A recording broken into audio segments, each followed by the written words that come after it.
Hi friends, good morning. ನಾನಿವತ್ತು ಬೆಳಗಿನ ರೂಟೀನನ್ನು ತೋರಿಸ್ತೇನೆ. ಬೆಳಿಗ್ಗೆ ಎದ್ದು ಒಂದು ಎಳ್ನೀರು ಕುಡಿದು ನೋಡಿ, ಎಳ್ನೀರು ಎಷ್ಟು ಚೆನ್ನಾಗಿದೆ ಅಂತೇಳಿ. ಬಟ್ ಎಳ್ನೀರಿಗೆ ದುಡ್ಡು ಜಾಸ್ತಿ ಆಗಿದೆ. ಅಲ್ಲಿಂದ ಕೋಳಿ ಅಂಗಡಿಗೆ ಹೋಗಿ ಕೋಳಿಗಳನ್ನೆಲ್ಲ ನೋಡಿಬಿಟ್ಟು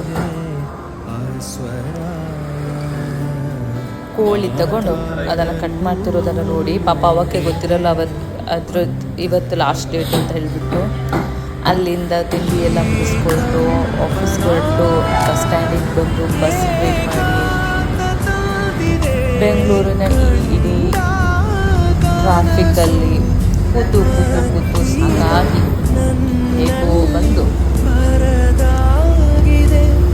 ಆಫೀಸ್ ತಲುಪಿದೆ. ಇನ್ನೊಂದು ದಿನ ಮೇ ಬಿ ನಿಮ್ಗೆ ಇಷ್ಟ ಆಗುತ್ತೆ ಅಂತ ಅಂದ್ಕೊಳ್ತೇನೆ. ಈ ಟ್ರಾಫಿಕ್ಕಲ್ಲಿ ಇಷ್ಟು ಟ್ರಾವೆಲ್ ಮಾಡಿ ಬರೋದು ಅಂತ ಹೇಳಿದ್ರೆ ಇಷ್ಟನೇ ಬಿಡಿ.